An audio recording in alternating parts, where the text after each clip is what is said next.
l'enseignement n'est pas autre chose que cet étonnement maintenant.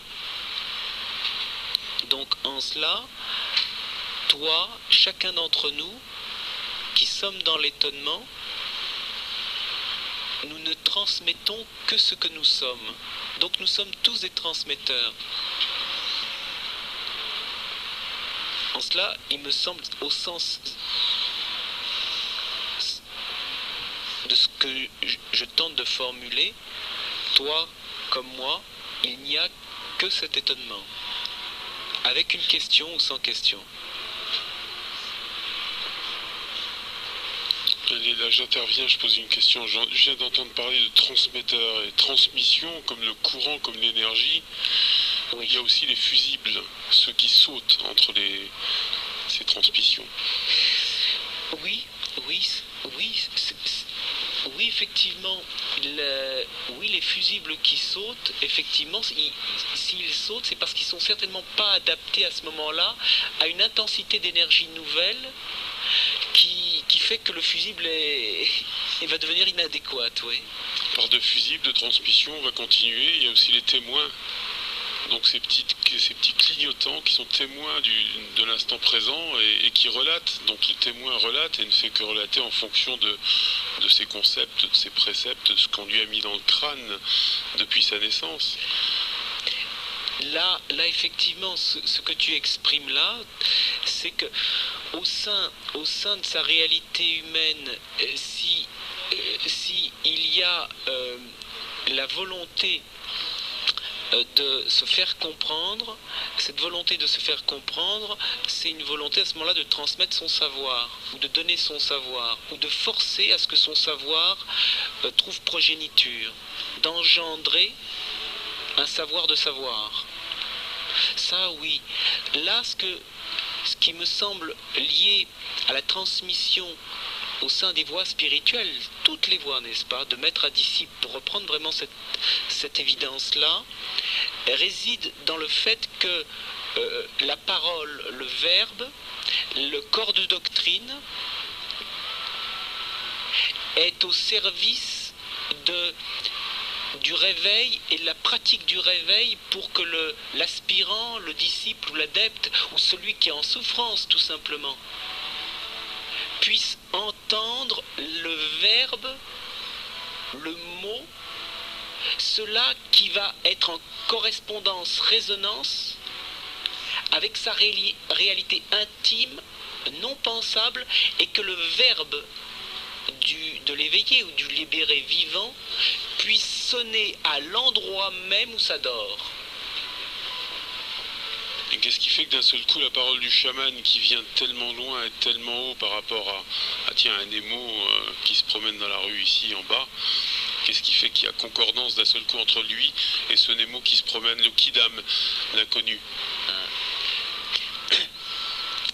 Selon moi, tout est intelligence immédiate, correspondance, répondance immédiate. C'est-à-dire qu'il n'y a rien qui ne soit au hasard. Tout est intelligence, c'est-à-dire tout est amour.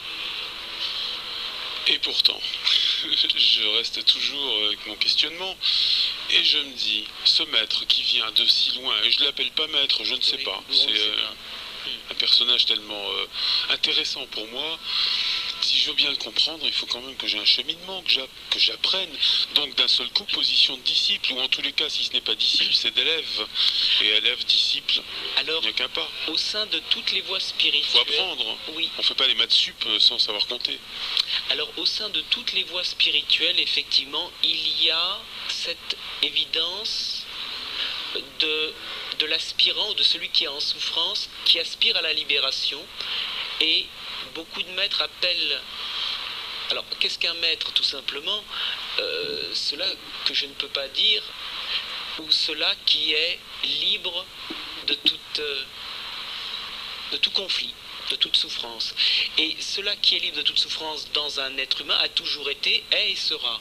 C'est pas une exception qui a été dans l'ancien temps, à une époque, il y a toujours eu des libérés vivants. au moins deux, au moins trois, au moins un, si on veut, et toujours, tout le temps. Bon, ça, en Occident, c'est pas évident. En Orient, c'est beaucoup plus évident. Je viens pas forcément d'Orient. Je parle simplement de quelque chose d'éternel. Mais en Occident, la spiritualité est quelque chose qu'on commence à peine à découvrir de façon plus ouverte. Et ça fait beaucoup de remous. Et il y a beaucoup de confusion. On pourra peut-être certainement approfondir cette confusion dans les heures qui viennent ou dans le temps qui nous restera à un moment donné. Pourtant, effectivement, beaucoup de maîtres que j'ai rencontrés au sein de toutes les voies, n'est-ce pas, vont parler de ceux qui sont dans la souffrance et qui recherchent en tant qu'élèves, en tant que disciples, en tant qu'aspirants. Et effectivement, il y a un cheminement pour beaucoup, une pratique. Je le reconnais. Alors, je continue avec quelques questionnements, comme ça. Mais si vos voisins de palier, je vais dire juste à côté de vous, veulent intervenir dès à présent, ils le font quand ils veulent. Lanceline. Oui, moi ce que je vis et ce que je vois autour de moi, c'est que ce qui met en quête les êtres, c'est la souffrance. Et que j'observe de plus en plus que les maîtres de sagesse, les instructeurs, tous ces transmetteurs d'amour émergent de plus en plus et sont de plus en plus ce qu'on dit extériorisés. Donc, surtout en Occident, parce qu'en Orient ça a toujours été. Hein. Oui, c'est ça. D'accord, et donc il y a comme géographiquement dans le monde, il y a eu un voyage de la transmission qui vient en Occident de façon plus ouverte. Oui. Et donc je me demande, est-ce que ça correspond en Occident à un appel plus fort, à une souffrance plus forte? Est-ce que c'est parce qu'on est dans un moment de crise particulier que ces maîtres émergent, ou est-ce que ça correspond à un tournant dans le cycle? Certainement que tu as la réponse. Il y a, dans la tradition, il est dit quand le maître vient, c'est parce que ceux qui souffrent ou le disciple est prêt. C'est évident. Alors, c'est la grande compassion, n'est-ce pas? C'est l'amour-compassion qui donne ces véhicules de rappel au réel, parce que c'est la loi même de l'amour au sein de l'univers et sur la Terre que d'offrir ces véhicules de rappel de ce qui est en véridicité cela qui est. C'est-à-dire toi, c'est-à-dire quand je dis ça, c'est une phrase qui essaye d'indiquer la chose vraiment de la détente. Inspire, expire, tranquille. Oui. Est-ce que ce ne serait pas peut-être un petit peu archaïque justement on pourrait dire de compter les éveillés, de les mettre sur un catalogue, puisqu'il est clair pour les éveillés, même s'ils parlent de leur expérience d'une manière différente, que finalement ils sont dans quelque chose, dans une nature à retrouver, c'est-à-dire qu'ils sont plutôt devant, plutôt en avance que des gens différents. Et donc est-ce qu'il n'y aurait pas aussi, avec ce problème du nouvel âge, qui pourrait énormément libérer de choses, faire comprendre cette possibilité ultime pour chacun de libérer sa conscience de la souffrance? Est-ce qu'il n'y aurait pas justement, à cause de certains mécanismes archaïques de l'esprit, une nouvelle compétition inutile entre les doctrines qui reviennent à la mode, les enseignements réactualisés, les nouveautés, parce que l'on s'attache trop finalement à la personne du maître et pas suffisamment au fait que la présence qu'il manifeste est une présence universelle. C'est-à-dire que d'autres aussi peuvent la manifester d'une manière particulière.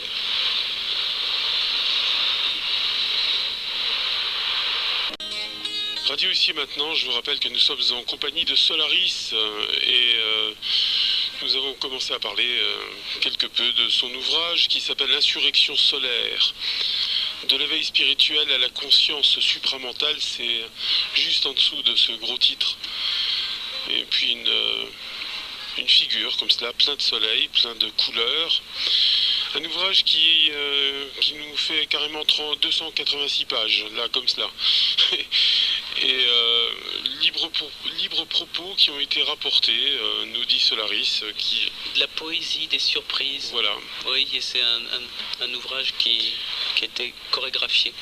Que vous pouvez trouver dans toutes les bonnes librairies, comme je le dis souvent, et en tous les cas, il est édité chez l'original Charles Anthony. Et une question parmi tant d'autres. Toutes les questions, bien sûr, ne sont pas toujours faciles à énoncer. Dans tous les cas, celle-ci, elle est écrite et je vais la lire stricto sensus. Il peut sembler, Solaris, que vous avez été marqué par un certain Aurobindo. Voulez-vous nous en parler un peu de Aurobindo et de la mer et du projet Auroville? Tout cela, donc, vous en savez quelque chose, on vous écoute. Oui, c'est dans le sous-titre justement de l'éveil spirituel à la conscience supramentale. Conscience supramentale, c'est un supramental par-delà le mental ou autre que le mental ou tout autre que le mental a été formulé par une présence qu'on a à ce moment-là appelée Sri Aurobindo. Aurobindo qui veut dire en sanskrit le lotus, a formulé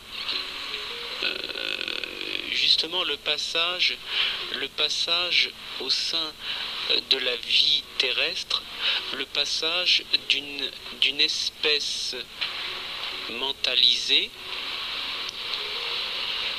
spirituelle, à une espèce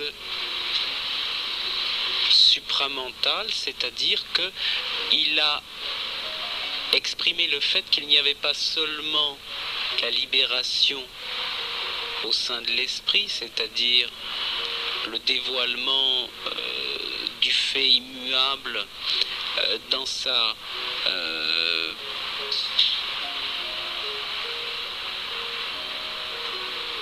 tranquille et évidente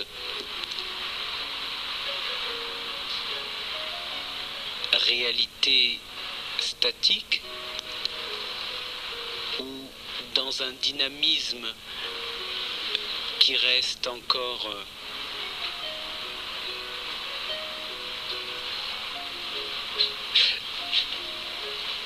pas encore pleinement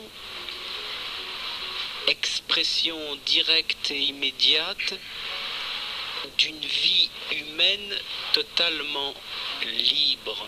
C'est-à-dire que la libération spirituelle pour Aurobindo, quand il est venu, n'est pas une libération intégrale.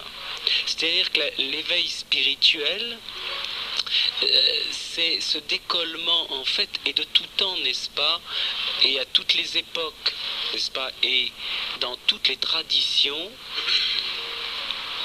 il y a eu des véhicules de la libération spirituelle, des êtres qui ont témoigné par différents mots, le non-soi, le soi, l'esprit, Dieu,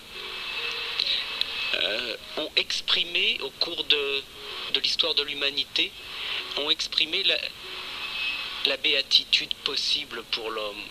En Occident, il y a en fait de nombreux mystiques, ou de nombreux saints, ou de nombreux maîtres, ou maîtres écarts, par exemple, si on reprend,